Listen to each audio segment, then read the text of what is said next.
আমার শ্রোতা কোনো মুরব্বী শ্রোতা নয়। যাদের বয়স 35 বছরের উপরে, আপনাদের ছুটি দেওয়া থাকলো, আপনাদের মন না চাইলে আপনারা তৎক্ষণাৎ চলে যাবেন, আপনাদেরকে কেউ বারণ করবে না, আপনাদেরকে ঠেকায় রাখবে না। কিন্তু আমি কথা বলবো যাদের জন্য, তাদের বয়স হচ্ছে 35-এর নিচে, আমার বয়স, এইরকম বয়সী মানুষের জন্য, তাদের জন্য বক্তব্য হচ্ছে, আমি থাকবো যতক্ষণ, আপনাকে ততক্ষণ থাকতে হবে। মন চাইলেও থাকতে হবে, মন না চাইলেও থাকতে হবে। রাজি আছেন আপনারা? কারা কারা রাজি আছেন? 2 হাত উঁচু করে একটু দেখান। টান টান করে তোলেন, টান টান করে। এতগুলা মানুষ শক্ত করে হাত তোলেন। তুলছেন সবাই? হিম্মত করে একটা তাকবীর দেন তো, লিল্লাহে তাকবীর। হয় নাই? এতগুলা মানুষের তাকবীর হয় নাই। হিম্মত করে লিল্লাহে তাকবীর, লিল্লাহে তাকবীর। আল কোরআনের আলো, আল হাদিসের আলো, তোমার নেতা আমার নেতা, তোমার নেতা আমার নেতা, আলেম ওলামা যেখানে, লিল্লাহে তাকবীর। আলহামদুলিল্লাহ। প্রিয় ভাইয়েরা, আমরা আজকে যে বিষয়ে কথা শুনবো সেটি হচ্ছে দুনিয়ার যে জীবন আমাদের, এই জীবনের পরে আমাদের একটা পরকালীন জীবন শুরু হবে। এটা বিশ্বাস করি তো ভাই? কথা বলেন, বিশ্বাস করি তো? এই পরকালীন জীবনে রব্বুল আলামিনের সামনে সবাইকে উঠতে হবে। উঠতে হবে কিনা? কিন্তু কোরআন আমাদেরকে অবিশ্বাস্যভাবে কতগুলা তথ্য দিচ্ছে, যেই তথ্য আমরা জানতাম না।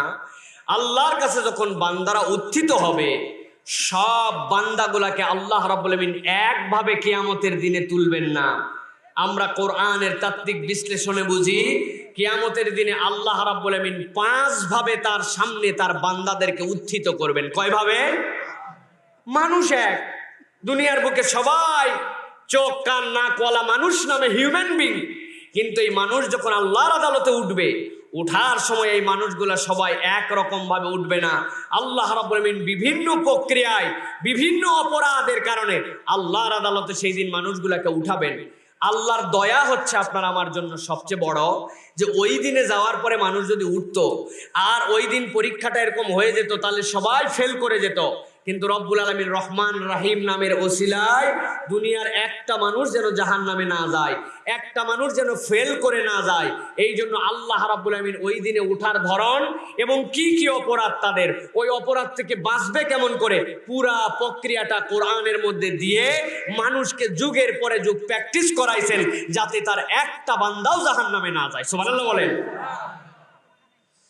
আমার আল্লাহ রাব্বুল আলামিন তার রাসূলকে দিয়ে বলছেন, দুনিয়ার মানুষ, আপনি দুনিয়ার মানুষের কাছে যাওয়ার পরে প্রিয় রাসূল দুনিয়ার মানুষের কাছে বার্তাটা পরিষ্কার করে দেন। কুরআনুল কারীম যখন অবতীর্ণ হতে শুরু করলো, আল্লাহ রাব্বুল আমিন যখন বার্তা দিতে শুরু করলেন, আমার রব্বুল আমিন কতকগুলা হিডেন চ্যালেঞ্জ কোরআনের মধ্যে দিয়ে রেখে দিয়েছেন। কোরআন আসার পরে মক্কার বিভিন্ন ধরনের কাফের মুশরিকরা নানান ধরনের কথা বলতো, কোরআনকে অস্বীকার করতো, কোরআনকে বিভিন্নভাবে বলতো এইটা আল্লাহর বাণী নয়, এইটা মুহাম্মদ বানায় বলছে, এইটা বিভিন্ন ধরনের জাদুবিদ্যার মাধ্যমে, কবিত্বের মাধ্যমে কোরআন এসেছে, নানান কথা বলতো। কিন্তু আমার আল্লাহ রাব্বুল আমিন ওই কাফের মুশরিকদের মুখগুলাকে বন্ধ করে দেওয়ার জন্য পূর্ণাঙ্গ সূরা হিসেবে যখন সূরা ফাতিহা আসলো, ফাতিহা আসার পরে আল্লাহ রাব্বুল আমিন 3টা আয়াতে কারিমা যখন অবতীর্ণ করেছেন, ওই কাফের মুশরিক কোরআনকে যারা অস্বীকার করতে চাইতো তাদের মুখটাকে আল্লাহ বন্ধ করে দিয়েছেন, অক্ষম করে দিয়েছেন। আমার আল্লাহ রাব্বুল আমিন রাসূলের প্রতি আয়াতে কারিমা নাযিল করলেন, আলিফ লাম মিম যালিকাল কিতাবু লা রাইবা ফীহি।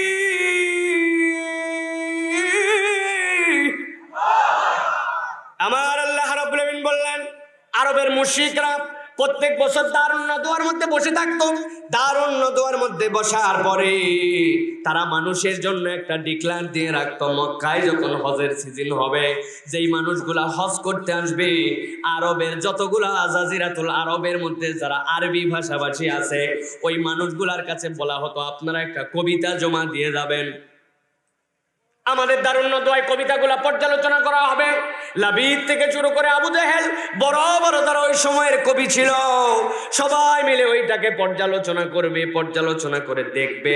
দেখার পরে যেই 7টা কবিতা সবচেয়ে বেশি মনোনীত হবে, সবচেয়ে সৌন্দর্য মণ্ডিত হবে, অভাবনীয় হবে, যেইটার শব্দের ব্যবহার, ভাষার ব্যবহার এর আগ পর্যন্ত কেউ করে নাই, ওই রকম কবিতাগুলা কাবার ওয়ালের মধ্যে লটকায় দেওয়া হবে। কাবার ওয়ালের মধ্যে যার কবিতাটা লটকায় যাবে, ওই মানুষটা বড় বেশি সৌভাগ্যবান। বর্তমান সময়ে নোবেল পুরস্কার পেলে যেই রকম, ওই সময়ে ওই রকম কারো কবিতা যদি কাবার ওয়ালে লেখা হয়ে যেত, ওই মানুষটা নোবেল প্রাইজের থেকে বড় বেশি নিজেকে সম্মানিত বোধ করত। কিন্তু কবিতা যেখানে লটকায় দিত, ওই কবিতা লটকানোর নিচে ছোট্ট একটু একটা কাগজে আলাদা করে তারা লিখতো। কাগজ তো তখন নাই, উটের চামড়া, বিভিন্ন ধরনের পাথর, বিভিন্ন ফলক, ফলকের গায়ের মধ্যে মুলাহাজা লিখতো। মিম লাম আলিফ হা জোয়াতা, মুলাহাজা মানে বিশেষ দ্রষ্টব্য। মুলাহাজার মধ্যে লেখা থাকতো ইনতারা বিআইয়ি ওয়াহিদিন মিনকুম, আপনাদের মধ্যে কেউ যদি দেখে থাকেন এই যে 7টা কবিতা লটকানো হয়েছে, এর মধ্যে কোনো শব্দের অন্ত মিলে প্রবলেম আছে, কোন রকম লাইনের বিচ্যুতি আছে, এমন কবিতার শব্দ চয়ন হয়েছে যেইটা হরফের মধ্যে মিলে নাই, আপনারা যদি বিজ্ঞ কেউ পেয়ে যান আমাদেরকে জানাই দিলে আমরা তৎক্ষণাৎ সেইটা কারেকশন করে নিব। তাহলে বুঝতে হবে কত পাণ্ডিত্য, কত জ্ঞান, আরবির ব্যাপারে তাদের কত অভিনব জ্ঞান।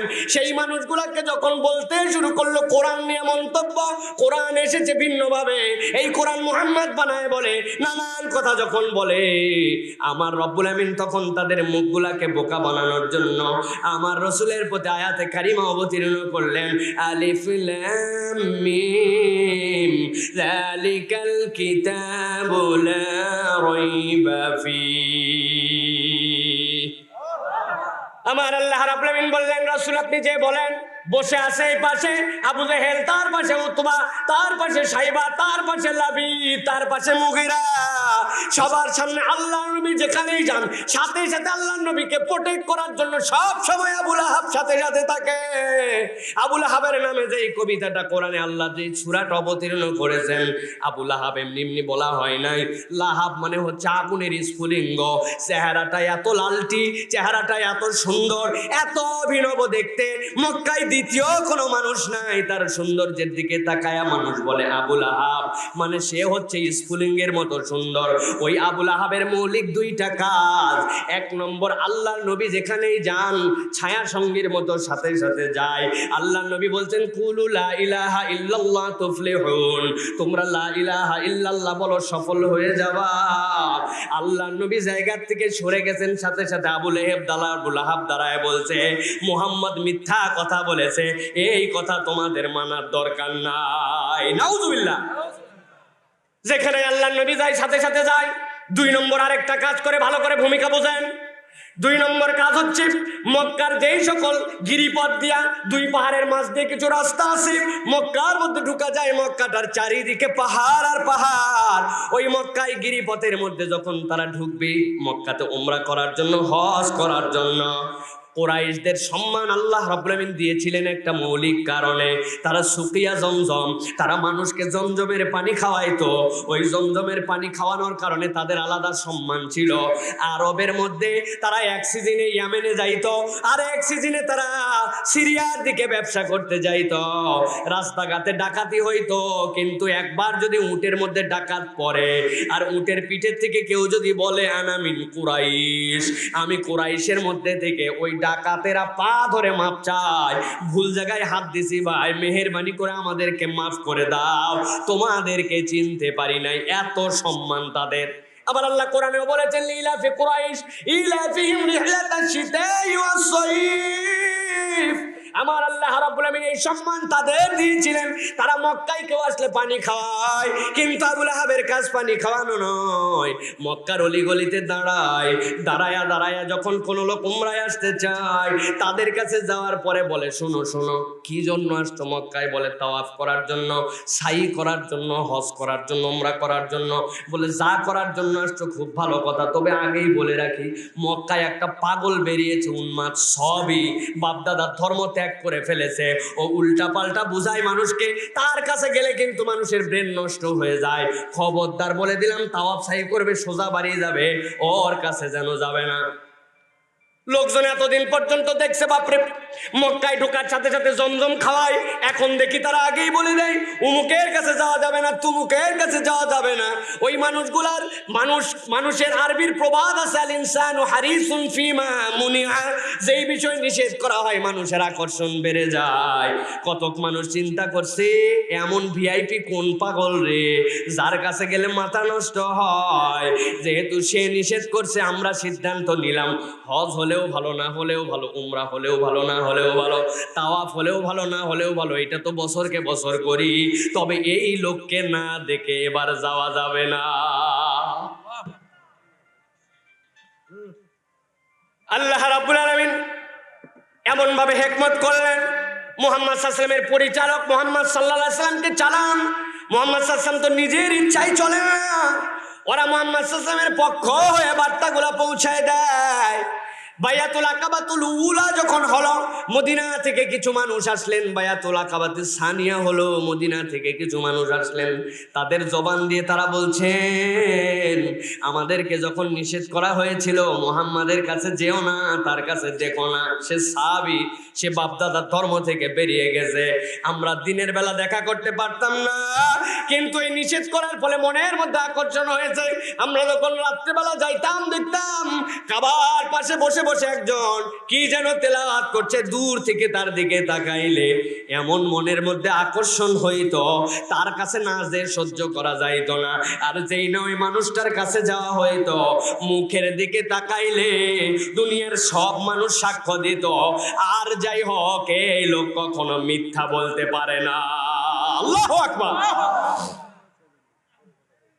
আমার আল্লাহ রাব্বুল আলামিন ওই সকল পণ্ডিত যারা মুহাম্মদ সাল্লাল্লাহু আলাইহি ওয়াসাল্লামকে মিথ্যাবাদী বলতো, যারা কোরআনকে অস্বীকার করতো বিভিন্ন ভাবে, আবার আল্লাহ রাব্বুল আলামিন তাদের জন্য আয়াত দিলেন, আলিফ লাম মিম যালিকাল কিতাবু লা রাইবা ফীহি হুদাল লিল মুত্তাকিন।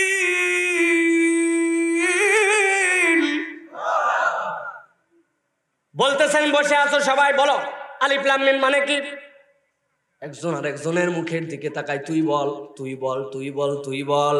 সবগুলার শেষে বলছে, আরবে অনেক কথা আমরা বলতাম, অনেকভাবে আমরা লিখতাম, কিন্তু এই রকম ভাবে বিচ্ছিন্ন বিচ্ছিন্ন অক্ষর দিয়ে যে কিছু শুরু হইতে পারে আরবের মানুষের জানা ছিল না, স্বীকার করতে হয় নাই। আমার আল্লাহ বোঝান বেটা, এইটার অর্থই বলতে পারো না, তার মানে বুঝে নাও তুমি কোরআনের কাছে ঢুকতেছো অক্ষম হিসাবে। কোরআন দুনিয়ার কোনো মানুষের বানানো নয়, ঠিক কিনা? দ্বিতীয় আল্লাহ রাব্বুল আলামিন চ্যালেঞ্জ দিয়েছিলেন, মনে আছে নাকি? কাবার ওয়ালে 60টা নিচ দিয়ে কি লেখা? যদি কোনো ভুল দেখেন, যদি কোনো অন্যায় দেখেন, যদি কোনো শব্দের অপব্যবহার দেখেন আমাদেরকে জানাবেন, আমরা কারেকশন করে দিব। অভিনবভাবে অক্ষম বানায় আল্লাহ। দ্বিতীয় আয়াতে তাদেরকে বলতেছেন, আমি আল্লাহর বক্তব্যটা এবার শুনে নে, যালিকাল কিতাবু লা রাইবা ফি, আমি যা অবতীর্ণ করছি, আমি চ্যালেঞ্জ দিলাম, তোরা তো বলিস ভুলের কারেকশন লাগবে, আর আমি আল্লাহ বললাম এর মধ্যে ভুলের কোনো সম্ভাবনাও নাই। আল্লাহু আকবার। আমার আল্লাহ রাব্বুল আলামিন রাসূলুল্লাহ সাল্লাল্লাহু আলাইহি ওয়াসাল্লামকে বলতেন, রাসূল যেই মানুষের কম পণ্ডিতি করে, এরকম মাতব্বরি করে, কিয়ামত পর্যন্ত ওই মানুষদেরকে জানান, তুমি স্বীকার করো বা না করো, তুমি তো কোরআনের থেকে বাহিরে আসতে পারবা না। আমি আল্লাহ তোমারে ছোট্ট একটা আয়াত দিয়েছি, রুস্তাই ভাবে আটকায় দিয়েছি, কুল্লু নাফসিন যায়িকাতুল মাউত, দুনিয়ার বুকে জীবন আছে, যার মৃত্যু গ্রহণ করতে হবে, তাকে কোরআনে আছে কি নাই? কথা বলেন। তো তুমি কত বড় বাপের বেটা, দেখি না কোরআন অস্বীকার করো, করে 200-400 বছর একটু বাইসে দেখাও, পারে নাকি? আল্লাহ মানলেও পারে না, না মানলেও পারার যোগ্যতা নাই। আমার আল্লাহ বলছেন, অবশ্যই অবশ্যই মানুষগুলাকে আমার কাছে একদিন উঠতে হবে, এইটা মনে রেখো তোমরা। আর ওই যখন উঠবে তখন সবাই একরকম ভাবে উঠবে না, এই বার্তাটাও তুমি স্বীকার করো বা না করো, রাসূল আপনি মানুষের কাছে জানায় দেন, আমার আল্লাহ এ বিষয়ে সম্যক জ্ঞাত। আমার আল্লাহ রাব্বুল আলামিন সূরা ইব্রাহিম 41, 42, 43 নম্বর আয়াতে কারিমা অবতীর্ণ করলেন। আমার আল্লাহ রাব্বুল আলামিন বলতে শুরু করলেন, ওয়ালা তাহসাবান্নাল্লাহ গাফিলান আম্মা ইয়ামালুজ জালিমুন।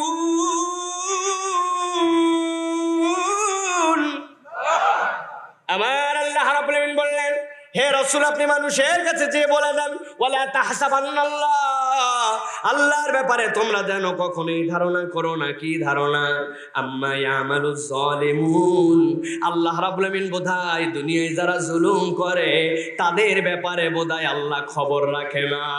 খবরদার, খবরদার, এই ধারণা তোমরা মাথার মধ্যে নিও না। আমার আল্লাহ প্রত্যেকেই যারা জুলুম করে তাদের ব্যাপারে সম্যক জ্ঞাত। ঠিক কি না? আমার আল্লাহ রাব্বুল আলামিন জানেন জুলুমকারী যারা করে, অন্যায় যারা করে তাদের ব্যাপারে রব্বুল আলামিনের কাছে খবর পরিষ্কার আছে।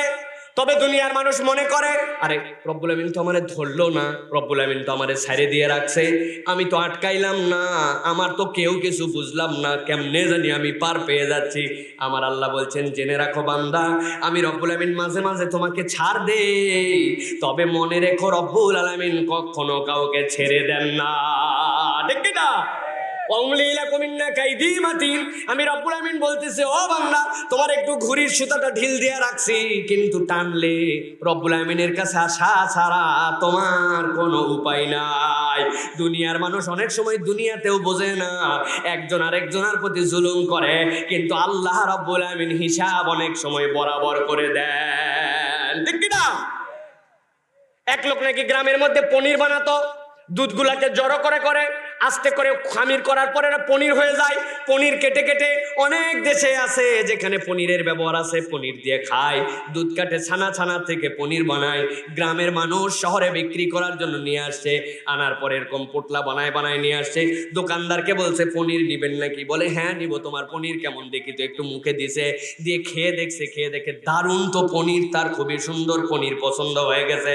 বলে এখানে 1 কেজি করে দাও। বলে আমি কেমনে মাপ বুঝবো? আমার কাছে কোনো মাপের জিনিস নাই, আমি এরকম পোটলা ভাগা বানায় নিয়ে আসছি, আপনি মেপে নেন। মেপে দিছে, দিয়ে বলছে এইটা 1 কেজি ধরো, এই 1 কেজির দামে কয় টাকা তোমারে দিলাম? 1 কেজি করে নিয়ে নিছে। এখন বলছে 1 কেজি যে আপনি নিলেন, আমার টাকা দরকার নাই, আমার বাড়ির বাজার দরকার, কি চাও? বলো এই 1 কেজির বদলে 1 কেজি আমার একটু চিনি দেন, 1 কেজি একটু লবণ দেন, 1 কেজি আমার একটু আটা দেন। বলে ঠিক আছে। 3 কেজি জিনিস নিয়ে বেচারি বাড়ি চলে গেছে। যাওয়ার পরে বউরে বলছে, বউ, বাড়িতে যে জিনিস দিছিলে বিক্রি করেছি, কিন্তু আমাকে বলেছে কেজি করে দিতে, আমাদের তো বাটকারা নাই। আজকে 1 কেজি লবণ, 1 কেজি আটা, 1 কেজি চিনি নিয়ে এসছি, এর মধ্যে থেকে একটা রেখে দাও, যাতে করে এরপরে থেকে এই একটাকে বাটকারা ব্যবহার করে আমরা ওজনটা শের হিসাবে সেখানে দিতে পারি। 2 দিন 4 দিন এরকম করে নিয়ে আসে। ওই লোক বিশ্বাস করে করে কেজির হিসাবে নাই। একদিন ওই পনির বিক্রি করে যে লোক, ওই দোকান থেকে তার মুদিখানার জিনিস কিনে পনির আলা, আর পনির মনে হয়েছে একটু কম কম, সাথে সাথে মিজানের পাল্লায় তুলে দেখে পনির তো 1 কেজি নাই, 750-800 গ্রামের কাছাকাছি।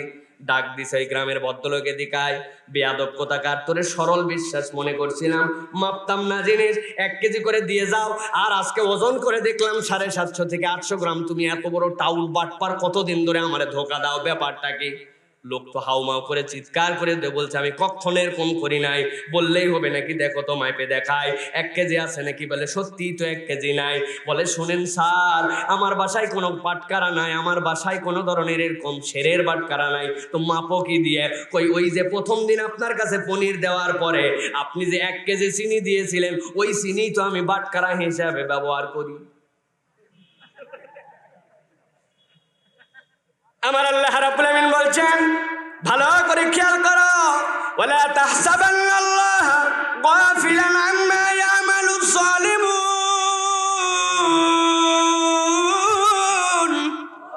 তুমি কি মনে করো তোমার রব বোধহয় তোমার হিসাব জানে না?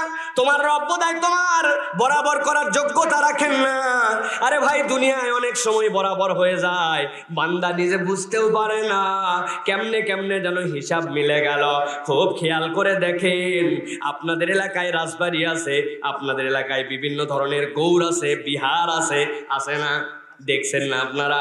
আচ্ছা জিজ্ঞাসা করি, বলেন তো, যে এই সকল রাজবাড়ি আপনি দেখতে চান, এককালে সেখানে রাজা ছিল, রানী ছিল, প্রভাব ছিল, প্রতিপত্তি ছিল, কিন্তু জিজ্ঞাসা, ওই যে কান্তজির মন্দির দেখতে যান, দিনাজপুরের রাজবাড়ি দেখতে চান, বগুড়ায় বিভিন্ন ধরনের গৌড় দেখতে চান, যেইগুলার বয়স 100 বছর 150 বছর মাত্র, ওই রাজার ছেলে কোথায় গেল? ছেলে না হয় নাই, নাতি কোথায় গেল? নাতি না হয় নাই, নাতির ছেলে কোথায় গেল? নাতির ছেলে নাই, সে কোথায় গেল? খুঁজে পাওয়া যায় না। যদি পাওয়াও যায়, নিজেদের পরিচয় দেয় না। এর কোনো কারণ নাই। আপনি যদি আপনার নিজের বংশ তালিকা খুঁজতে যান, দেখবেন আপনি 5-7 পুরুষ পর্যন্ত বলতে পারেন। বলতে না পারলে দলিল দেখবেন আপনার দাদার বাপের নাম, তার বাপের নাম পর্যন্ত আছে।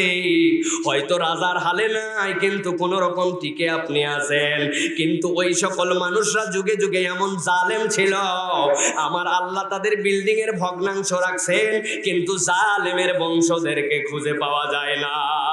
দেখবি না? ভালো করে এই জন্য মনে রাখবেন, রব্বুল আমিন বারবার বলছেন, রব্বুল আমিন কিন্তু জুলুমের ব্যাপারে গাফেল নয়। দুনিয়ায় অনেক সময় জুলুম মিলে যায়। আমি বহু জায়গায় গল্প বলি, যাতে মানুষের মনের মধ্যে একটুখানি হলেও দাগ লাগে। এক অফিসের নাকি বড় মালিক ছিলেন, বেচারির ব্যবহার একটুকু ভালো না। 19-20 হইলে যা ইচ্ছা তাই বলে গালায়।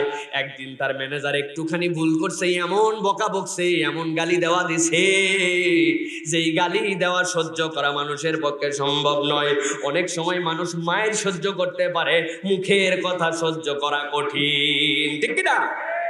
এমন গালি দেওয়া দিছে, কিন্তু গালি দিলে কি করবে? মালিক তো তার উপরে, নিজে তো আর সহ্য করলে সহ্য না করে উপায় নাই, মালিকরে তো আর বকতে পারে না। কিন্তু মনের ভিতরে গজ গজ গজ গজ, কোথায় রাগ ঝাড়বে? রাগ ঝাড়ার জায়গা খুঁজতে খুঁজতে হঠাৎ করে তার যে অধীনস্থ কর্মচারী আছে, যাওয়ার পরে দেখে কাজের মধ্যে একটু 19-20 হয়েছে। আর যাবি কোথায়? মালিক যতগুলা গালি দিয়েছিল সবগুলা কর্মচারীর উপরে শোধ দেওয়ার জন্য যা বলা লাগবে তাও বলছে, যা বলা লাগবে না ইচ্ছা মতো ধোলাই। কর্মচারী চিন্তা করছে, ম্যানেজারকে তো অনেক দিন ধরে চিনি, এরকম করে তো কখনো বকে না, ব্যাপারটাকে নিশ্চয় কোনো ঘটনা আছে। কিন্তু যত ঘটনাই থাক, মনে যতই কষ্ট পাক, উনার উপরের বস উনি, কিছু বললে চাকরি থাকবে না, এই জন্য ম্যানেজাররে বলতে পারে নাই। ভিতরে শুধু গজ গজ গজ গজ, কোথায় এটা ছাড়বে, কোন জায়গায় রাগ দেখাবে। খুঁজতে খুঁজতে যখন বেরিয়ে যাচ্ছে অফিস থেকে, যাওয়ার সময় দেখে দরজার সামনে দারোয়ান দাঁড়ায় থাকার কথা আছে, বসে যাবে কোথায়? একবারে রাম ধোলাই যারে বলে, বেটা বেয়াদব কোথাকার, অমুক তমুক, যা ইচ্ছে তাই বলে দারোয়ানের ইচ্ছা মতো ধোলাই।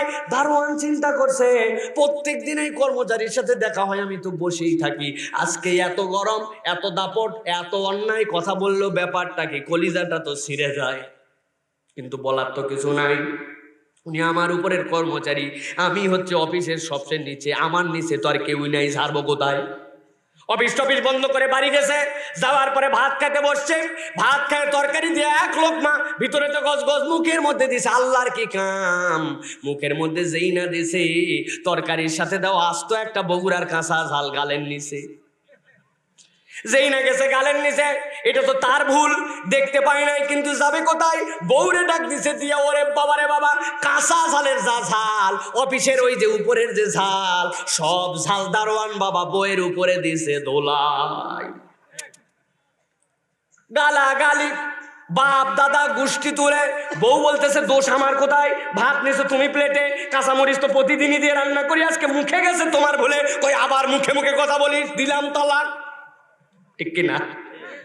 বেচারি ভয়ে চুপ করে গেছে। স্বামী বলে কথা, কিছু তো আর বলা যায় না, কেমনে আর তার উপরে ঝাড়ি মারবে? কিন্তু বুকের ভিতরে কষ্ট, মনের ভিতরে বড় বেশি আফসোস। এইরকম ভাবে মানুষ মানুষে বকে নাকি? গজ গজ করতে করতে হঠাৎ বাড়ির মধ্যে তার বেটা ঢুকছে, সন্ধ্যার পরে পরে একটু দেরি করে আসছে। আর যাবে কোথায়? বেয়াদব কথা, তুই একটা ছেলে কিনা, তুই এত দেরি করে আসলি কেন? রাগ যতগুলা স্বামী বলছিল, এখন ছেলের উপরে ধোলাই দেওয়া শুরু করছে। মুখ দিয়ে ধোলাই দিতে দিতে রাগ মিটে না। হাতের কাছে ছিল ছোট্ট একটুখানি একটা ফুকনি, ওই যে চুলার মধ্যে যেইটা দিয়া ফু দিয়া জাল ধরায়, ওইটা দিছে, দিয়া দিছে রাম ধোলাই। জাল কাঠির ধোলাই খাইয়া এখন ছেলে চিন্তা করছে প্রত্যেক দিনই কম বেশি দেরি করে আছি, আমার মা তো কোনোদিন এত মারে না, এত বকে না, ব্যাপারটা কি এত মারলো এত বকলো। কিন্তু বাপ মা যাই বলুক, বাপ মায়ের উপর তো আর কিচ্ছু বলা যায় না। ভিতরে রাগ হাওমা করে কান্দে বলছে এই বাড়িতে আর থাকবো না। বাড়ির থেকে রাগ করে বের হয়ে গেছে। যেই না বাড়ির থেকে বেড়াইছে, বাড়ানোর পরে সামনে দেখে একটা আদলাইট, চিনেন তো, লাইট হাতে তুলছে, রাগের মাথায় তুলছে। আল্লাহর কি কাম, এমন সময় দেখে লেজ নামায়া সামনে দিয়ে শান্ত শিষ্ট করে একটা কুকুর হাঁটে যায়। রাগের মাথায় হাতের ঢেল তুলে কুত্তা বরাবর পেট বরাবর যত শক্তি ছিল মায়ের গাল সবগুলার ওসিলা করে কুত্তা বরাবর সই করে মারে দিয়েছে। কুত্তার লাগছে পেটের মধ্যে যাইয়ে ডাইরেক্ট কুত্তা তো কুকুর চিন্তা করলো আরে আমি তো বরাবর দুষ্টামি করি, বদমাইশি করি, মানুষে জ্বালাই, আজকে কোনো জ্বালাতন নাই, নির্বিঘ্নে আস্তে আস্তে হাঁটে যাই, কথা নাই বার্তা নাই, কোথ থেকে পেটের মধ্যে ঢেল এসে গেল। বাপরে বাপ, এত ধরে ঢেল খায়া কুত্তার আর মাথা ঠিক নাই, ঘেউ ঘেউ করতে করতে দিছে দৌড়, যাইয়া সামনে যেটারে পাইছে, কথা নাই বার্তা নাই, প্যান্টের উপর দিয়ে দিছে বসান। অন্য সময় কামড় দিয়ে ছাইড়ে দেয়, এখন কামড় দিয়ে ছাড়তেও চায় না। কামড় খায় তো ওই লোকের মাথায় খারাপ, লোকজন তাকায়া দেখে উনি আর কেউ না, ওই অফিসের মালিক মশা। হয়তো এটা একটা গল্প, এটার সাথে বাস্তবতার মিল থাকতেও পারে নাও পারে, কিন্তু আমার আল্লাহ রাব্বুল আলামিন বলছেন ওয়ালা তাহসাবান্নাল্লাহা গাফিলান আম্মা ইয়ামালুজ যালিমুন।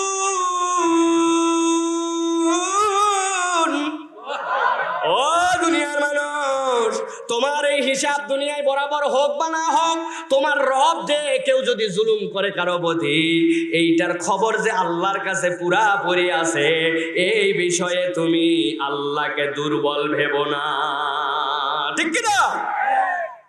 জালেম মানে কি ভাই? জুলুম কারে বলে? আমরা জালেম মানেই বুঝি গভর্নমেন্টের দিকে তাকাই, সরকারের দিকে তাকাই, সরকারকে আমরা জুলুমের প্রতীক রূপে মনে করি। কিন্তু না ভাই, জুলুম যেটা এটা আগে ভালো করে বুঝে নেন। হিসাব করে দেখলে দেখা যাবে আমরা প্রত্যেকটা মুসলমানই এখন নিজে নিজে এক একজন জালেম হয়ে আছি।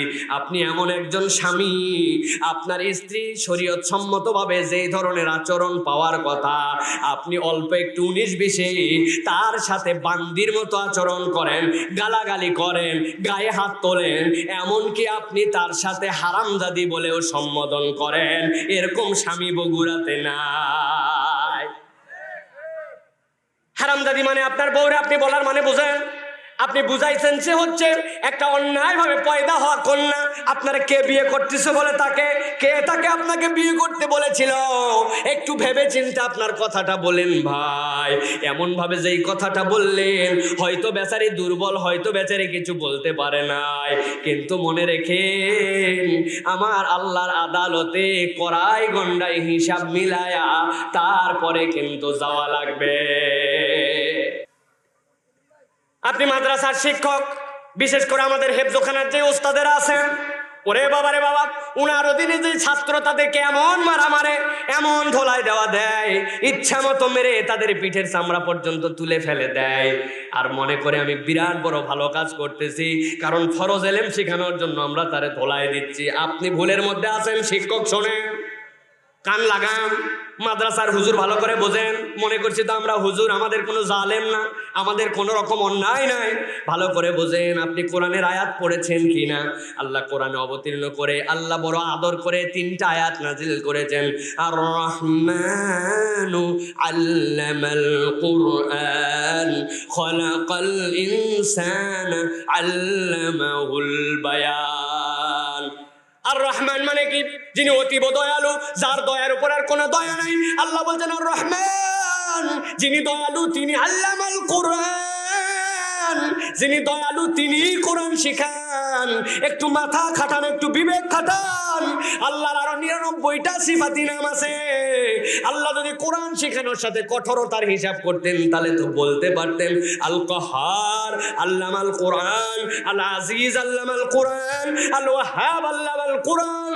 আল্লাহ বলেন নাই, আল্লাহ বলছেন আর রহমান আল্লামাল কোরআন। কোরআন যে শিখাবে তার অন্তর সবচেয়ে নরম হবে। আমার নবী নিজের পরিচয় দিয়েছেন, বুইস্তু মুআল্লিমা, আমি তোমাদের কাছে ওস্তাদ হিসাবে এসেছি। আর আল্লাহ ওস্তাদের পরিচয় দিয়েছেন রুহামাউ বাইনাহুম, ওই শিক্ষকটা হচ্ছে তোমাদের জন্য নরম তবিয়তের। সুতরাং কোরআন শেখানোর জন্য যারা অত্যাচার করেন, মারেন, পিঠের মধ্যে লাঠির ব্যবহার করেন, ইসলামের সাথে দূরতম সম্পর্ক নাই। আপনার প্রত্যেকটা লাঠির বাড়ি আল্লাহর কাছে জালেম হিসাবে বরাবর হিসাব দেওয়া লাগবে ভাই। ভালো করে মনে রাখেন। তাহলে চিন্তা করে একটু মিলায় দেখেন, এবার যদি কোরআন শেখানোর জন্য আপনি অন্যায়ভাবে মারেন, এমন ভাবে প্রহার করেন পিঠে দাগ উঠে যায়, অত্যাচার জুলুম নির্যাতনের পর্যায়ে চলে যায়, সেইটার হিসাব যদি আল্লাহর কাছে দেওয়া লাগে, তাইলে যারা জনগণের সাথে জুলুম করে, জনগণের সাথে অন্যায় করে, অন্যায্য বিচার করে, মিথ্যা মামলা দিয়ে হয়রানি করে, বিরোধী দল হওয়ার কারণে ইচ্ছা মতো তাদের সাথে দমন পীড়ন চালায়, এর বিচার কি আল্লাহর কাছে দেওয়া লাগবে কিনা? মিলাই নেন, ভালো করে মিলাই নেন। আল্লাহ রাব্বুল আলামিন এই জন্য বলছেন, ও দুনিয়ার মানুষ, জালেমের ব্যাপার আল্লাহ রাব্বুল আলামিন গাফেল নয়। চলেন এবার সামনের দিকে বাড়াই। আমার আল্লাহ বলছেন, ওই জালেমরা দুনিয়ার মধ্যে ওই কুত্তার কামড় খায় বরাবর যদি নাও হয়, আল্লাহর কাছে যাওয়ার পরে কেমনে বরাবর হবে একটু দেখো তো মিলায়া। আমার আল্লাহ রাব্বুল আলামিন বলছেন, ইন্নামা ইউআখিরুহুম লিয়াউমিন তাশখাসু ফীহিল আবসার।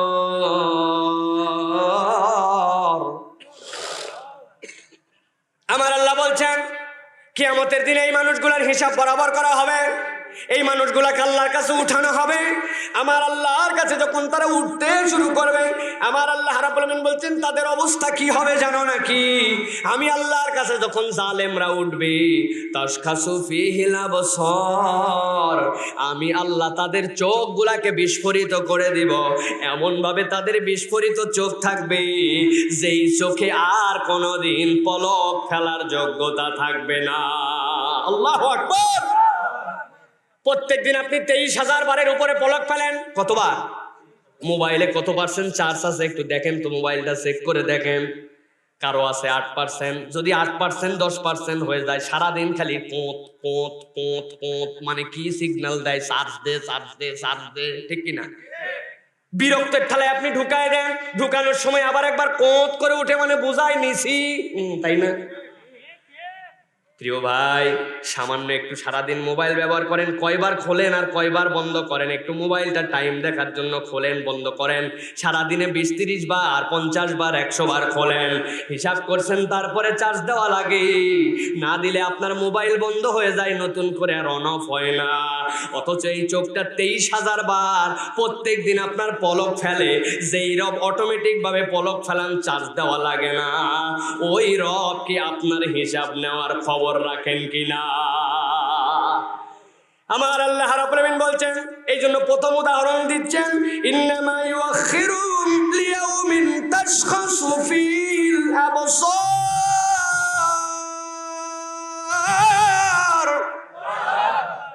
আমার আল্লাহ রাব্বুল আলামিন বলছেন, ও দুনিয়ার মানুষ, ভালো করে বুঝে নাও, দুনিয়ার বুকে তোমার বিচার হোক বা না হোক, আমার কাছে যেই না আসবে, আমি আল্লাহ রাব্বুল আলামিন তোমার চোখগুলাকে পলকহীন করে দিব, চোখগুলা বিস্ফোরিত হয়ে যাবে। মানুষের পলক ফেলে কেন? মানুষের রেটিনা দিয়ে মানুষ চোখ দিয়ে দেখে, ওই দেখার সময় মানুষের চোখগুলা যেন শুকায় না যায়, এই জন্য পলক ফেলে ফেলে আল্লাহ রাব্বুল আলামিন একটা অটোমেটিক জেল দিয়ে দেন। ওই জেল দিয়ে আপনার চোখটা সুন্দর থাকে, সুন্দর করে আপনি দেখতে পান। আমার আল্লাহ বলছেন, কিয়ামতের দিনে যখন জালেমদেরকে আমি আল্লাহ তুলব, আমি আল্লাহ তাদেরকে পলকহীন করে দিব। এরপর আল্লাহ রাব্বুল আলামিন বলছেন, 2 নম্বর তাদেরকে কেমনে উঠানো হবে? মুহতিনা মুকনিরুসিহিম লা ইয়ারতাদু ইলাইহিম তারফুহুম ওয়া আফিদাতুহুম হাওয়া।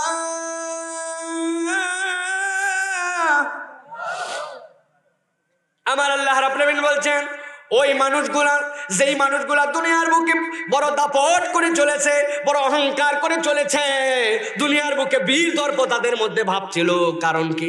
পাওয়ার ছিল তাদের সাথে, ক্ষমতা ছিল তাদের সাথে। এমন ক্ষমতা এক সময় হয়েছিল, মানুষের কষ্ট লাঘব করে দিয়েছিল। ব্যালট বাক্সে মানুষকে আর ভোট পর্যন্ত দিতে যাওয়া লাগতো না। আরামের আরাম, আহা, জনগণের বন্ধু এমন আরাম করে দিছে, আরাম করে দিয়ে আপনারা দাঁড় করায় দিছে। আপনার ক্ষমতা, আপনার দাপট, আপনার পাওয়ার, এইগুলা পাওয়ার দিয়ে আপনি মনে করছেন মাথা উঁচু, আমার কথা হলে জিহ্বা কেটে ফেলে দিবেন। আমার আল্লাহ বলছেন সূরা ইব্রাহিম, আল্লাহ রাব্বুল আলামিন বলছেন মুহতিনা মুকনিরুসিহিম লা ইয়ারতাদ্দু ইলাইহিম তারফুহুম ওয়া আফইদাতুহুম হাওয়া।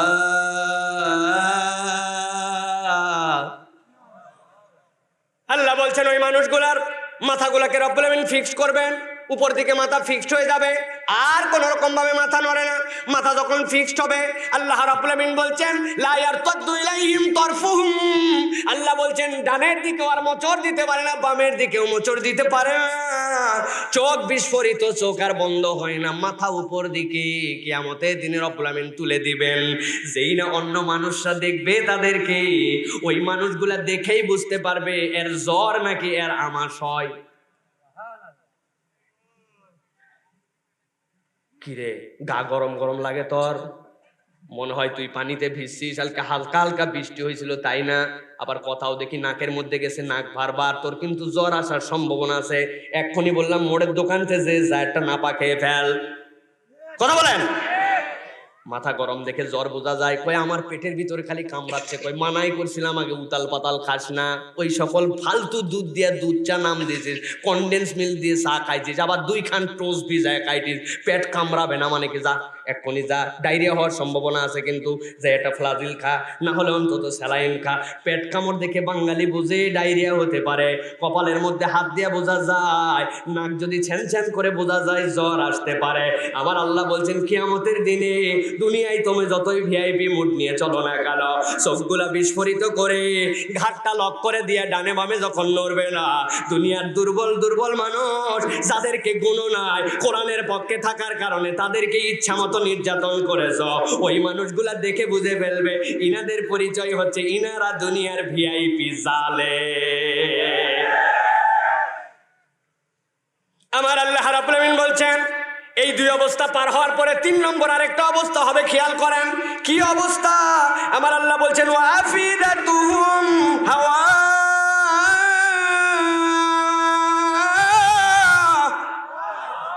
আমার আল্লাহ বলছেন এই 2টা হলে তেমন কোনো ব্যাপার না, চোখ পড়ে না, কাল্লা শক্ত হয়ে আছে একটা, তারপরেও ভাও আছে। দুনিয়াতে এরকম মানুষ থাকতে পারে, কিন্তু আমার আল্লাহ বলছেন তাদের সবচেয়ে কঠিন পরিণতি যেইটা হবে ওয়াফিদাতুম হাওয়া।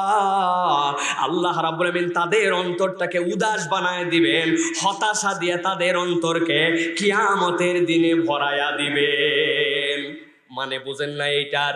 ওয়াফিদাতুম হাওয়ার মানে কি একটু ভালো করে বোঝেন, খেয়াল করেন খেয়াল করেন। তাফসীর থেকে বলতেছি ওয়াফিদাতুম হাওয়া, তাফসীর ইবনে আশুরের ভিতরে আল্লামা ইবনে আশুর রাহমাতুল্লাহি আলাইহি তিনি বলতেছেন ওয়াফিদাতুম হাওয়ার মানে জানো নাকি? দুনিয়ার মানুষ কিয়ামতের ময়দানে রব্বুল আমিন কতগুলা মানুষকে তার কাছে ডাক দিবেন, আমার বান্দা এদিকে আয়।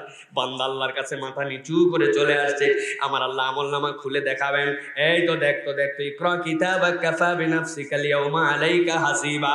হিসাব তো পাইছিস, কিন্তু দেখ তো এই আমলটা তুই করছিলি, গুনাহটা মনে আছে নাকি? বান্দা মাথার মধ্যে তাকায় দেখবারে আমি তো ভুলেই গেছিলাম প্রাইভেটে যাওয়ার কথা।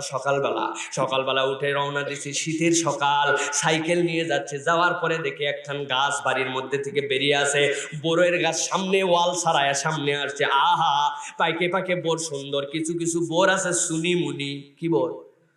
বুলবুলি বোর, সুনিমুনি বোর চিনেন? পিছন দিকে তাকাইছে, যত দূর দেখা যায় না কোনো সাইকেলওয়ালা মানুষ নাই। সামনে তাকাইছে একবার, না কোনো মানুষ নাই। হঠাৎ করে একটা ঢেল তুলে ঝাম করে মারে দিয়েছে, ঝরঝর করে বড়ই পড়ছে। সবগুলা নেওয়ার সময় নাই, খাওয়ার উপায় নাই, বেছে বেছে 5-7টা বড়ই পকেটে তুলে চলে গেছে। বান্দারও মনে নাই, দুনিয়ারও কেউ দেখে নাই। আমার আল্লাহ ডেকে বলবেন, দেখ তো বান্দা আমলটা আমল নামায় আছে কি নাই? আছে, আল্লাহ আছে। এই অপরাধ করছিলি কিনা? আছে আল্লাহ আছে। এই অপরাধ করছিলি কিনা? করছিলাম আল্লাহ। আল্লাহ বান্দাকে পুরা দেখায় দিবেন, কিন্তু আল্লাহ রাব্বুল আলামিন বান্দাকে বলবেন, বান্দা দুনিয়ায় আমার একটা উপাধি ছিল জানিস নাকি? আমার উপাধি আমি নিজেই রেখেছিলাম, সাত্তারুল উয়ুব। আমি পাপগুলাকে গোপন করে রাখি, এই জন্য আমি নিজেকে পাপ গোপনকারী রব হিসাবে পরিচয় দিয়েছিলাম। বান্দা তোর আমলনামায় এগুলো আছে, দুনিয়ায় কেউ দেখে নাই, আমি আল্লাহ তোর ওইটাকে গোপন রেখেছিলাম। বান্দা তোর আমলনামায় আজকে জুলুম নাই, এই জন্য এই গোপন অপরাধগুলা গোপন রেখে কাউকে না জানায়া আজকের দিনে রহমান লিদ দুনিয়া রাহিম লিল আখিরা, ওই রাহিম নামের বদৌলতে আমার ইমানদারদেরকে আজকে মাফ করে দিলাম, বান্দাকে একটু আলো দিয়ে দিলাম। বান্দা তুই জান্নাতের দিকে রাস্তা ধর। সুবহানাল্লাহ। বান্দা জান্নাতের দিকে যেতে শুরু করবে। নূরুহুম ইয়াসআ বাইনা আইদিহিম ওয়া বিআইমানিহিম। আমার আল্লাহ রাব্বুল আলামিন তাকে আলো দিয়ে দিবেন। হাদিসের মধ্যে আসছে মুসনাদ আহমদে, যার আলোটা সবচেয়ে কম হবে, একদম আলো নাই, তারপরে ওই বিদ্যাঙ্গুলির মাথা দিয়ে এমন আলো বের হবে, কখনো জ্বলবে কখনো বন্ধ হবে, কিন্তু ওই আলোর পাওয়ারটাও এমন হবে, আমার আল্লাহ বলছেন ওই আলো দিয়া বান্দা তার জান্নাতকে খুঁজে নিবে। সুবহানাল্লাহ। তার মানে বান্দা আল্লাহর রহমতের আশায় থাকবে, তখন দুনিয়ার কোনো আমল দিয়ে বান্দা পার পাবে না। কিন্তু আল্লাহ বলছেন জালেমদের ব্যাপারে আমি কি করব জানো নাকি? ওয়াফিদাতুহুম হাওয়া, আমি আল্লাহ তাদের অন্তরে হতাশা ঢুকায় দিব, কাল্লা উঁচু করে চোখ বিস্ফোরিত, আর ওই মানুষগুলা আর কখনো আল্লাহর কাছে মুক্তি পাবে না। এইরকম হতাশ বানায়া কিয়ামতের দিনে আল্লাহ জালেমদেরকে তুলবেন। অতএব দুনিয়ার বুকে মাতব্বরি করে লাভ নাই, ওই দিন যাওয়ার পরে ফাইনাল খেলা হবে ভাই। প্রিয় মুসলমান, এবার খেয়াল করেন, জালেমদের অবস্থা এরকম ভাবে আল্লাহ রাব্বুল আলামিন তুলবেন। জালেমরা কিয়ামতের দিনে এইভাবে উঠবে। আমার আল্লাহ রাব্বুল আলামিন বলছেন, ওই যেই মানুষগুলা জুলুম করে, অন্যায় করে, অন্যায় ভাবে জালেমের দপ্তরে নাম উঠে গেছে, দুনিয়ায় চলাফেরার মধ্যে ওই মানুষগুলার কতকগুলা আচরণ আছে, যেই আচরণ দেখলে বোঝা যায় এই মানুষটা জালেমকারী অথবা এই মানুষটা জুলুম করতে পারে। আমার আল্লাহ বলছেন, দুনিয়ার মানুষ সাবধান হয়ে যাও। কি দেখে বুঝবে যে তুমি জালেমের মধ্যে, জুলুমকারীর মধ্যে ঢুকে যেতে পারো? কোন আচরণ দেখে তুমি ফিল করতে পারবে নিজেকে? নিজের আয়নার সামনে নিজে দাঁড়ালে দেখতে পাবে তোমার চেহারাটা, তুমি জুলুম করার দিকে যাচ্ছ কিনা, তোমার দ্বারা জুলুম হওয়ার সম্ভাবনা আছে কিনা, কেমনে তুমি চিনবে?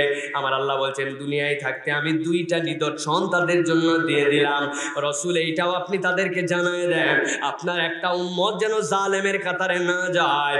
আল্লাহ আয়াতে কারিমা নাজিল করলেন রাসূলের প্রতি, ইন্না হাউলাই ইউহিব্বুনাল আজিলা ওয়া ইয়াযরুনা ওয়ারাআহুম ইয়াওমান সাকিলা। ভালো করে খেয়াল করেন, আমার আল্লাহ রাব্বুল আলামিন কি বলছেন? ও দুনিয়ার মানুষ, বুঝো, কিয়ামতের দিনে যেই মানুষগুলা জালেমকারী হিসাবে তিনটা রূপ নিয়ে আল্লাহর কাছে উঠবে, ওই মানুষগুলার দুনিয়ার বুকেও কতগুলা পরিচয়, দুনিয়ার বুকেও তাদের আচরণ দেখলে বোঝা যাবে। আমার আল্লাহ বলছেন, এক নম্বর হচ্ছে ইন্না হাউলা ইউহিব্বুনাল আজিলা, ওই মানুষগুলা দুনিয়ার পিছনে ব্যস্ত হয়ে যাবে, ওই মানুষগুলার আচার আচরণ স্বভাব চরিত্র কেবল দুনিয়া দুনিয়া আর দুনিয়াদারির মধ্যেই নিমজ্জিত। হিসাব করে দেখেন, এই আয়াতে কারিমার আলোকে আমরা প্রত্যেকটা মানুষই এখন দুনিয়াদার হয়ে গেছি, ঠিক কিনা? দুনিয়া দুনিয়া ছাড়া আমাদের কোনো ইন্টেনশন নাই। জ্ঞান শিখি কি জন্য? দুনিয়ার জন্য। চাষবাস করি দুনিয়ার জন্য, ব্যবসা করি দুনিয়ার জন্য, আমাদের সব কিছু কেবল দুনিয়া আর দুনিয়া। এই কয়েকদিন আগে যে নির্বাচনগুলো গেল বিভিন্ন জায়গায়, চেয়ারম্যান মেম্বার যারা দাঁড়াইছিল উনাদের দেখবেন মাহফিলে আসলেও চেয়ারম্যানই, উনাদের যদি মসজিদে যাই তাও চেয়ারম্যানই, উনার মায়ের কাছে যদি দোয়া নিতে যাই তাও চেয়ারম্যানই। আল্লাহ তুই আমার চেয়ারম্যান বানা, আল্লাহ তুই আমার চেয়ারম্যান বানান। শয়নে স্বপনে একই স্বপ্ন দেখে যে খালি আমার চেয়ারম্যান বানাও, ঠিক কিনা? প্রিয় ভাইরা, চেয়ারম্যান সাহেবের বাঁশ দেওয়ার জন্য বলতেছি না, অনুভব জাগ্রত করার জন্য বলছি। চেয়ারম্যানদেরকে হৃদয়ের মধ্যে, মেম্বারদেরকে হৃদয়ের মধ্যে আল্লাহর কাছে এইভাবে অ্যাপ্রোচ দিতে হবে, আল্লাহ আমি জনপ্রতিনিধি হিসেবে দাঁড়াইছি, তুমি যদি মনে করো আমার এই জনপ্রতিনিধিত্বের দ্বারা দুনিয়া আখিরাতে আমার কল্যাণ হবে, আমি মানুষের হক কখনো নষ্ট করব না, আমার দ্বারা এটা বাস্তবসম্মত হবে না, শয়তানের ধোকায় পড়ে আমি মানুষের প্রতি অবিচার করব না, আল্লাহ এর দ্বারা আমার জান্নাতের উপকার হবে, দুনিয়ার বুকে মানুষের খেদমত করার সুযোগ হবে, তাইলে তুমি আমারে চেয়ারম্যান বানাও, নাইলে বিপুল ভোটে তুমি আমারে ফেল করাও। ঠিক কিনা? তারপরে আমি এই দুনিয়া চাই না, আমি চাই পরকাল, ওই দিন আমার আসল দিন। ঠিক কিনা? চেয়ারম্যানের কথা বললে খুব ঠিক বলেন, কিন্তু নিজের হিসাবে এবার বরাবর করেন। এই যুবক চলো নামাজে যাই, কই হুজুর অল্প একটু, আর মাত্র 1.5 ওভার আছে পাওয়ার প্লেয়ার। কয় ওভার?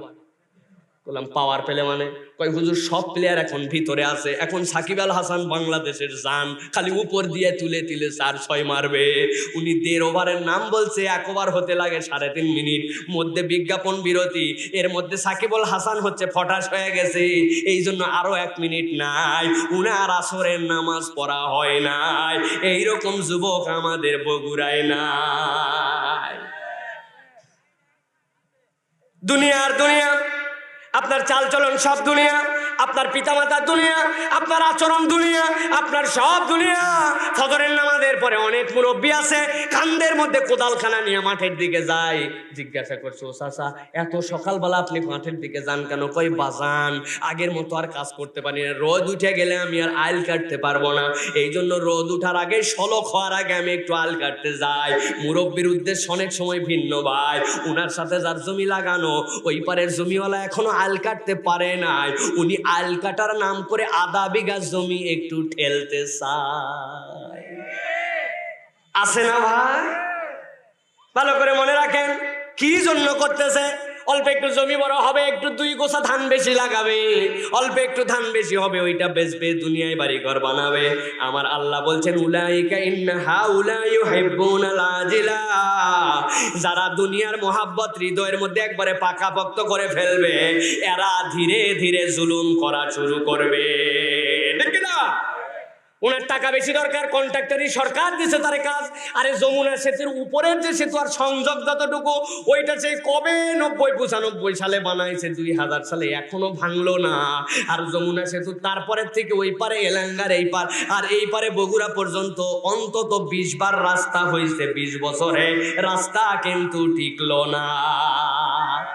কারণ কি? কারণ দুনিয়া। উনার যে কন্ট্রাক্টর, ওই কন্ট্রাক্টরের উপরে লাভ করা লাগবে। ওই ব্যাংকের টাকা কম দিছে, কন্ট্রাক্টর নিছে, ইঞ্জিনিয়ার খাইছে, ওই এলাকার মস্তান সান্ডা গুন্ডা খাইছে, 20 খান হুন্ডা, 60 খান গুন্ডা গেছে, প্রতিটাই 3 জন করে, বুঝেন নাই? যাওয়ার পরে টাকা পয়সা সব নিয়ে আসছে, আসার পরে যেখানে দেওয়ার কথা ছিল পাথর সেখানে দিছে খোয়া, আর যেখানে দেওয়ার কথা ছিল রড সেখানে দিছে কি? সবাই জানে দেখি। আমার আল্লাহ রাব্বুল আমিন বলছেন ইন্না হাউলাই ইউহিব্বুনাল আজিলাতা ওয়া ইয়াদরুনা ওয়ারাহুম ইয়াওমান সাকিলা।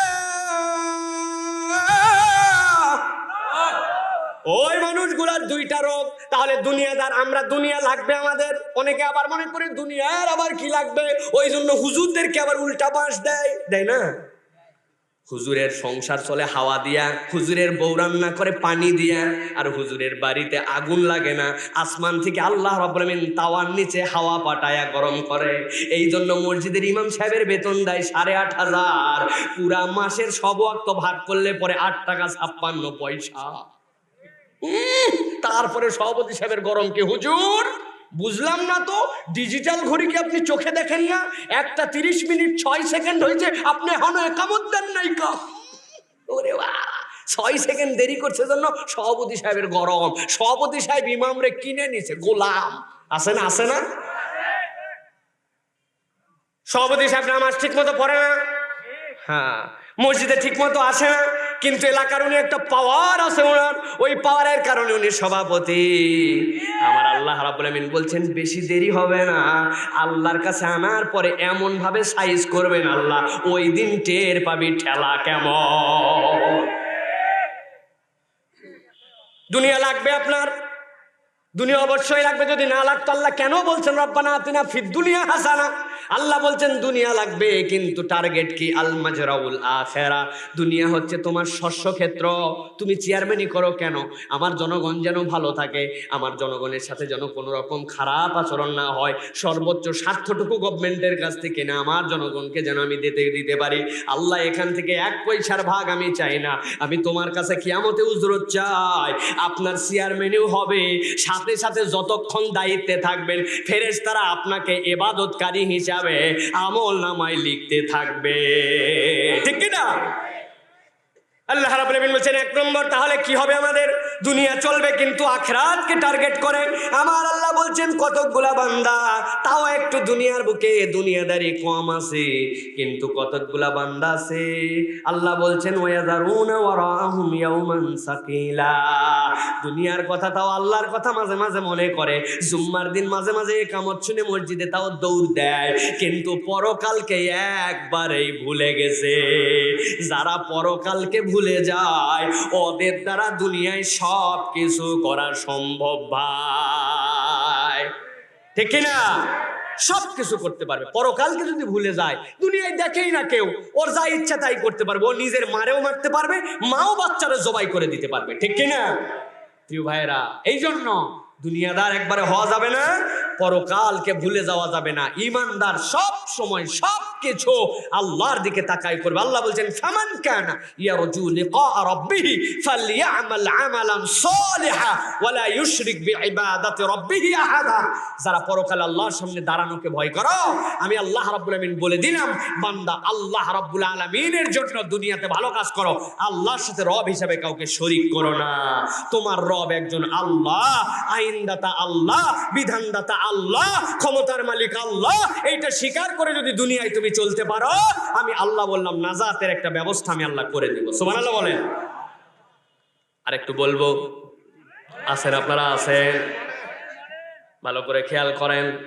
আল্লাহ রাব্বুল আমিন এবার দ্বিতীয় দলের কথা বলতেছেন। কিয়ামতের দিনে রব্বুল আমিনের কাছে দ্বিতীয় একটা দল আল্লাহ বলছেন উঠতে শুরু করবে। রাসূল তাদের পরিচয়টা আপনি জানায় দেন। আল্লাহ রাব্বুল আমিন বলছেন ওয়ালাউ তারা ইযিল মুজরিমুনা নাকিসু রুউসিহিম ইনদা রাব্বিহিম রব্বানা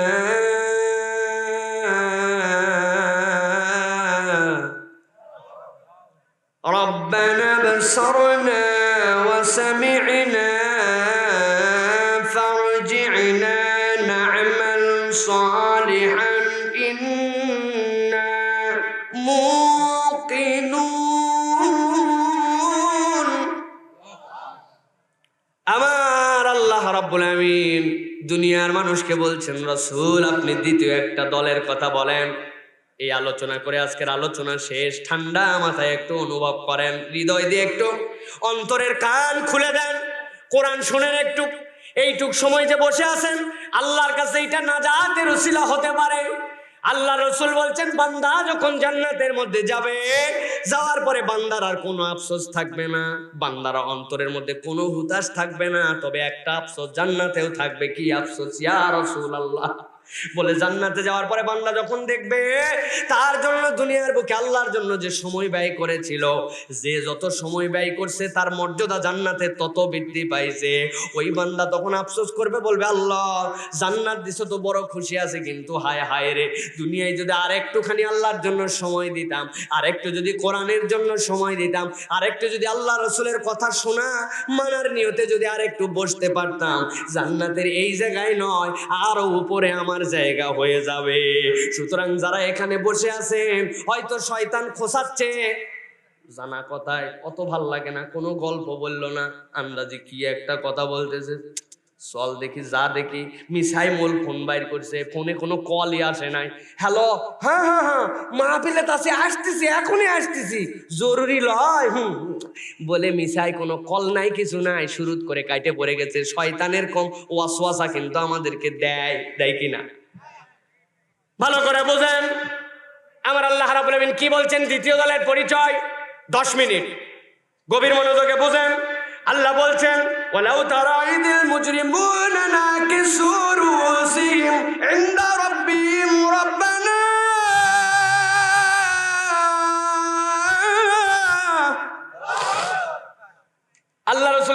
রাসূল, আপনি দেখতে পাবেন ওই দিন কিয়ামতের দিনে অভিনব একটা চিত্র, যেই চিত্র দুনিয়ার সাথে মিলে না।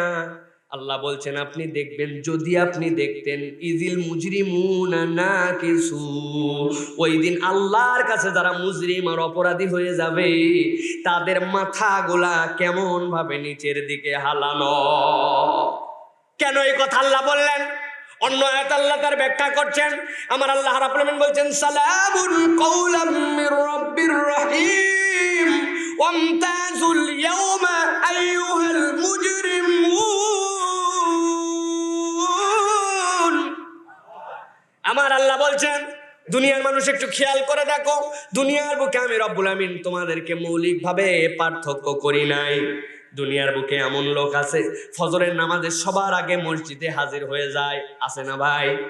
আবার এমন ভিআইপি মুসল্লিও আছে, জুম্মার দিনে যখন মুয়াজ্জিন সাহেব কদ কামাতিস সালাহ কদ কামাতিস সালাহ এইটা বলে তখন দৌড় লাগায়, একটা জুতা বাইরে আরেকটা জুতা পারাপারি করে মসজিদের ভিতরেও ঢুকে যায়, আছে না ভাই? আবার আরো ভিআইপি কিছু মুসল্লি আছে, উনারা ঈদের দিনে বগলের নিচে নতুন জায়নামাজ নিয়ে মসজিদে ঈদগাহের দিকে যায়, আছে না? একজন মুসল্লি ফজরের নামাজ পর্যন্ত ছাড়ে না, আরেকজন আছে ঠিক মতো নামাজ পড়ে না।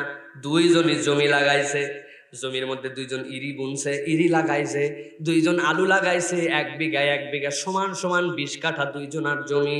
যেই লোক নামাজি, যেই লোক আল্লাহকে মানে, যেই লোক নামাজ ছাড়ে না, ওই লোক 1 বিঘা জমিতে পাইছে 20 মণ ধান, আর যেইটা বেনামাজি ও পাইছে 5 মণ, তাই না? তাই আপনাদের এলাকায় অনেক হিন্দু ভাই আছে, আছে না? আমাদের এই মহল্লাও তো হিন্দু মহল্লা, আমারে বলছে অনেক আগে, অনেক হিন্দু ভাইরাও আর শুনতে আসে, আসে না? কিন্তু হিন্দু ভাইরা ভগবান ভগবান বলে, আল্লাহ আল্লাহ বলে না। আপনি আল্লাহ আল্লাহ বলেন, আপনি আল্লাহর বান্দা, উনি শিরিক করে, আপনি শিরিক করেন না।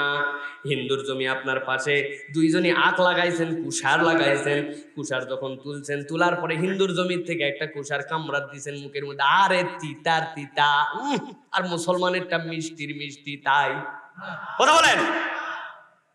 আমার আল্লাহ রাব্বুল আমিন মৌলিক নিয়ামতে দুনিয়ার মানুষকে আলাদা করেন নাই, মৌলিক নিয়ামতে দুনিয়ার সবাই এক। রব্বুল আমিন 20 মণ দেন, ও যদি প্রচেষ্টা করে মুসলমানের থেকে তার জমির ধান বেশি হতে পারে, তার যদি ঠিকঠাক মতো কীটনাশক দেয়, ঠিকঠাক মতো সার দেয়, ঠিক কিনা? প্রিয় মুসলমান, আরেকটা জিনিস খেয়াল রাখবেন, দুনিয়ার মানুষ সব সময় যে দুনিয়ায় বেঁচে থাকার জন্য খায়, মৌলিক 2টা ভাবে খায়। কয়টা ভাবে? 2টা ভাবে খায়। একটা খাবারের জন্য পিড়াপিড়ির কোনো শেষ নাই। বাজারে প্রত্যেক দিন যাওয়া লাগে ভাই, আপনার রুচি মতো না হইলে খেতে মন চায় না, ওই খাবারটা মুখ দিয়ে আপনি খান, কিন্তু দেখেন আপনার যদি মন নাও চায় তারপরেও খাওয়া অনেক সময় যায়, যা মন চায় রুচি মতো মিলে না ভাই। অনেক সময় একদিন না খেয়েও থাকা যায়, 1 সপ্তাহ পর্যন্ত আপনার রুচির বাহিরে আপনি যেইটা খেতে পছন্দ করেন এরকম জোগাড় নাও আসতে পারে, কিন্তু তারপরেও যা তাই খেয়ে বেঁচে থাকা যায়। আর মানুষ খায় নাক দিয়া ভাই, ওইটার নাম অক্সিজেন। ওইটা বগুড়ার কারা কারা কিনে কিনে খান, একটু হাত তুলে দেখান। একজনও নাই। 3 মিনিট যদি ওইটা না থাকে, 2 মিনিট যদি ওইটা না থাকে, তাইলে সাইজ হয়ে যাবেন আপনি, ঠিক কিনা? ওইটা কিনে খাওয়া যায় না, ওইটা রব্বুল আলামিন আপনারে পাঠায়। এই জন্য আমি বলি ভাই, আপনার মন যদি কোরআনের দিকে আসতে না চায়, নামাজ পর বলার পরেও নামাজ পড়তে না চায়, আপনার মন যদি শয়তানিতে বিদ্রোহ করতে চায়, নামাজের সময় যদি অন্য কিছুকে আপনারে বেশি পছন্দ লাগায়, চোখ যদি আপনার কথা শুনতে না চায়, হারাম দেখার প্রতি বেশি আকর্ষিত হয়, একটা দোস্তরে ডাক দিয়ে বলবেন, আমার যেটা খাই মুখ দিয়ে ওইটার হিসাব আমার নাই, তবে আল্লাহ যেটা দিয়ে বাঁচায় রাখছে, আল্লাহর হুকুমের বরখেলাপ করে শরীর আর অধিকার নাই এদিকায় ভাই। আমার নাক 3 মিনিটের আগে ছাড়বি না, তবে ভালো করে বলে দিবেন একটু নড়াচড়া করলে বেশি ছাইড়ে দিস, কিন্তু তাছাড়া বিপদ আছে, ঠিক কিনা? যেই কথা না শুনলে আপনার, যেইটা না পাইলে আপনি টিকতে পারেন না, তুই কেমন করে গাদ্দারি করিস? আমার আল্লাহ বলছেন হিন্দু মুসলমান নাই, আল্লাহকে মানে বা না মানে নাই, দুনিয়ার সবাইকে এই দুইটা নিয়ামতে আমি ভরপুর করে দিয়ে রেখেছি। কিন্তু কিয়ামতের দিনে যখন উঠানো হবে, পরিবেশটা আর একরকম থাকবে না। আমার আল্লাহ বলছেন ওয়ালাউ তারা ইযিল মুজরিমুনা নাকিসু রুসিহিম ইনদা রাব্বিহিম। হে রাসূল, আপনি যদি দেখতেন ওই দিন যখন সালাম দিয়ে রহমত প্রাপ্ত বান্দাদেরকে আলাদা করে দেওয়া হবে, আর যখন মুসলিমদেরকে আলাদা করা হবে, যেই না আলাদা করে দেওয়া হবে, দুনিয়ায় ভিআইপি ছিল ভাই, কত সম্মান করে স্টেজে তুলে বসাইছিল, কিন্তু সকাল থেকে এই দুপুর বিকাল পর্যন্ত অন্তর দিয়ে কি চিন্তার গুনাহ করেছিলেন, চোখ দিয়ে কি গুনাহ করেছিলেন, কল্পনায় কি আপনার গুনাহ ছিল, ওইগুলা যদি ওই যে মুজিব বর্ষের সাইন যেরকম আসছিল দেখবেন নিয়ন সাইন, আর এত ঘন্টায় এত মিনিট বাকি আছে, ওই রকম কপাল দিয়ে যদি উঠে যাইতো, স্টেজে উঠা লাগতো না, জুতা পিটা করে মানুষ নামায়া দিত, ঠিক কিনা? আল্লাহ রাব্বুল আমিন বলছেন তাহলে 2 নম্বরে যেই মানুষগুলা কিয়ামতের দিনে উঠবে তাদের পরিচয় কি হবে? আল্লাহ বলছেন ওয়ালাউ তারা ইযিল মুজরিমুনা নাকিসু রুউসিহিম ইনদা রাব্বিহিম। আমার আল্লাহ রাব্বুল আমিন বলছেন কিয়ামতের দিনে যারা মুজরিম হবে, আল্লাহ রাব্বুল আমিন দুনিয়াতে সে আল্লাহর পক্ষে ছিল, আল্লাহর বিপক্ষে ছিল, দুনিয়াতে আল্লাহ আলাদা করেন নাই, কিন্তু কিয়ামতের দিনে যারা মুজরিম তাদেরকে আলাদা করে দিবেন আল্লাহ।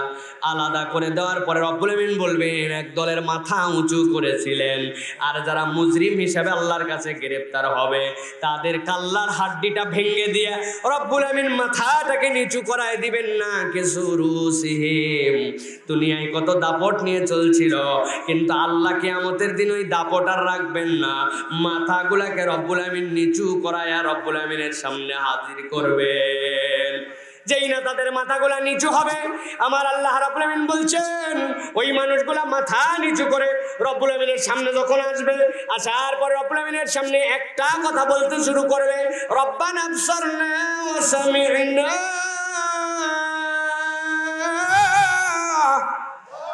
ওই মানুষগুলা আল্লাহ রাব্বুল আমিনের কাছে বলবে, আল্লাহ দুনিয়ায় 1000 বার আমাদেরকে বলা হয়েছিল, বোঝানো হয়েছিল, আমাদের কাছে জাহান্নামের ভয় দেখানো হয়েছিল, আমরা স্বীকার করি নাই, আমরা মানি নাই, আমরা বুঝেও না বোঝার মতো ভান করেছি, কিন্তু রব্বুল আমিন আজকের এই কঠিন ময়দানে আল্লাহ দেখতে পাইলাম আমাদের যে অবস্থা আজকের দিনে হয়ে গেছে, আল্লাহ জাহান্নাম আমাদের সামনে হাজির হয়ে গেছে, রব্বানা আবসারনা। ওই জাহান্নামের গর্জন আমরা আমাদের কান দিয়ে শুনে ফেলছি আল্লাহ। যেই না বান্দারা বলবে আল্লাহ আমরা জাহান্নামের শাস্তি দেখতে পাচ্ছি, শুনতে পাচ্ছি, ফারজি'না, আই আল্লাহ তোমার কাছে আমাদের একটা ফরিয়াদ, আমাদেরকে মেহেরবানি করে আর একবার দুনিয়ায় পাঠায়া দাও। চিৎকার করে বলেন তো ভাই, ওই দিন এই কথা বললে কি দুনিয়ায় ফেরত আসা যাবে? যাবে?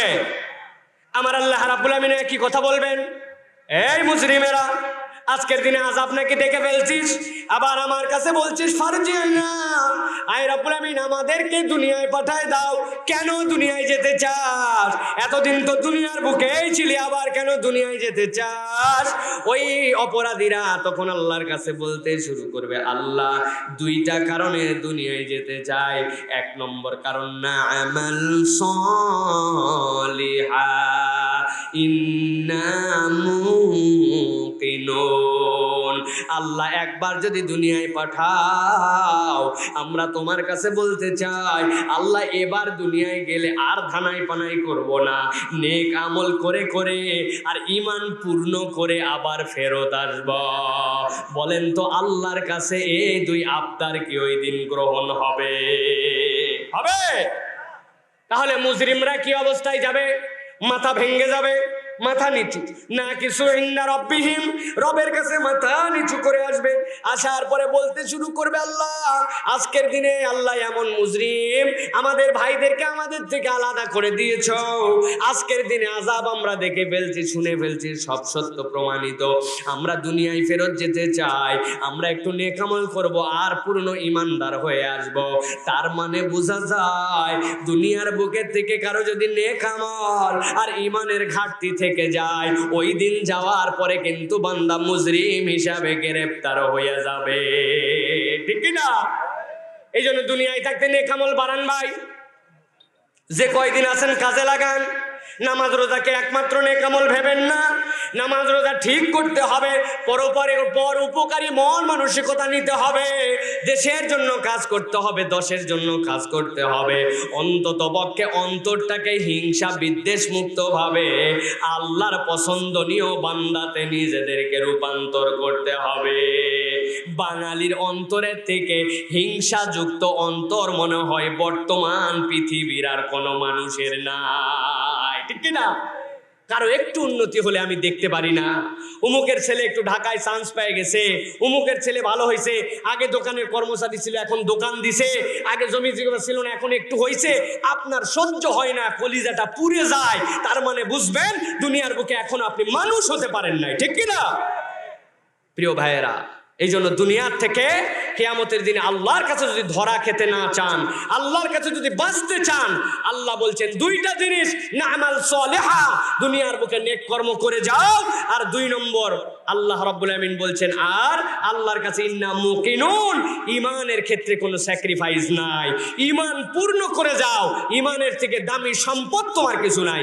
আমরা কোন কথা ঈমান হারায় যায়, কোন আচরণে ঈমান হারা যায় কিচ্ছু জানি না। বিপদে পড়লেই বাবা মহস্তান, ঠিক না? বিপদে বললে বাবা মহস্তানের কাছে দৌড় লাগান, ওইখানে যাই সিন্নি দেন, পায়েস দেন, নাউজুবিল্লাহি মিন যালিক। বাবা মহস্তান আউলিয়া, উনি যে বড় ওলি ছিলেন তাতে আমাদের কোনো অস্বীকার করার কিচ্ছু নাই, কিন্তু উনি যে দুনিয়াতে কবরে থেকে কোনো মানুষের 5 পয়সা উপকার করতে পারেন না, যারা উপকার করবে মনে করে এরকম ভেবে তার কাছে মান্নত দেয়, হাজত দেয়, তার কাছে চায়, তাদের ঈমান তৎক্ষণাৎ চলে যাবে, ঠিক কি না? খবরদার, সাবধান, যদি কিছু চেতে হয় আল্লাহর কাছে চেতে হবে। আপনার হাজত মানত পূরণ করতে পারেন একমাত্র আল্লাহ। কিয়ামতের দিনে মুজরিমদের বিপদে পড়ার দ্বিতীয় কারণ ইন্না মুকিনুন, বলবে আল্লাহ, আল্লাহও মানছিলাম, হিল্লাও মানছিলাম, এই আল্লাহ হিল্লা কইরে ঈমান হারা করে আসি, এখন দুনিয়ায় পাঠায় দাও, এবার তুমি পূর্ণ বান্দায় হওয়ার। আল্লাহ বলবেন আর চান্স নাই। অতএব প্রিয় ভাইয়েরা, কথা শেষ, সামারি বাবার বলি, কিয়ামতের দিন মানুষ উঠবে, 1 নম্বর ভয়ঙ্কর উঠবে যারা জালেম করবে। হিসাব করে দেখেন জুলুম হচ্ছে কিনা আপনার দ্বারা, পাই টু পাই হিসাব করেন।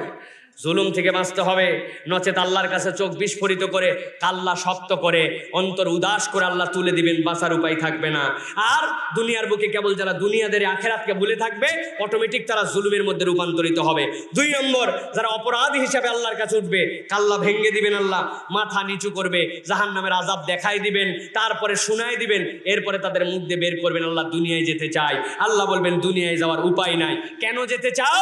নেক আমল করতে চাই। অতএব দুনিয়ায় থাকতে নেক আমল করতে হবে এবং ঈমানকে বিশুদ্ধ করে, আল্লাহ ছাড়া কাউকে চিনি না, কাউকে মানি না, আল্লাহ ছাড়া কোনো খালিক নাই, মালিক নাই, দেওয়ার মতো কোনো শক্তি নাই, এইরকম বিশুদ্ধ ঈমান নিয়ে আল্লাহর কাছে যেতে হবে। আল্লাহ বলছেন কোনো চিন্তা নাই, আমি রব্বুল আমিন আমার বান্দাকে আদরের কোলে তুলে জান্নাতে যাওয়ার একটা উপায় বের করে দিব। বলেন আল্লাহুম্মা আমিন। আল্লাহর জান্নাতে আমরা যেতে চাই, হাত উঁচু করে আল্লাহর কাছে সাক্ষ্য দেন, আল্লাহর জান্নাতে যেতে চাই। তাহলে বলতে হবে মুসলমান মিথ্যা কথা বলতে পারে, ধোঁকা দিতে পারে, গীবত করতে পারে, পরনিন্দা করতে পারে, স্ত্রীর গায়ে হাত তুলতে পারে, বাপ মার অবাধ্য হতে পারে, বিড়ি গাঁজা খাইতে পারে, মোবাইলে হারাম দেখতে পারে। আপনারা কিন্তু আল্লাহর কাছে বলেছেন, অথবা আল্লাহর কাছে আমরা এইগুলা থেকে পানা চাই। চিৎকার করে বলেন আল্লাহুম্মা আমিন। লিল্লাহি তাকবীর, লিল্লাহি তাকবীর। আল্লাহ কবুল করে বলেন আল্লাহুম্মা আমিন। ওয়া আখির দাওয়ানা আলহামদুলিল্লাহি রাব্বিল আলামিন। হাযা মা ইনদি ওয়াল ইলমু ইনদাল্লাহ। সুবহানাকাল্লাহুম্মা ওয়া বিহামদিকা আশহাদু আল লা ইলাহা ইল্লা আনতা আস্তাগফিরুকা ওয়া আতুবু ইলাইক। আসসালামু আলাইকুম ওয়া রাহমাতুল্লাহি ওয়া বারাকাতুহু।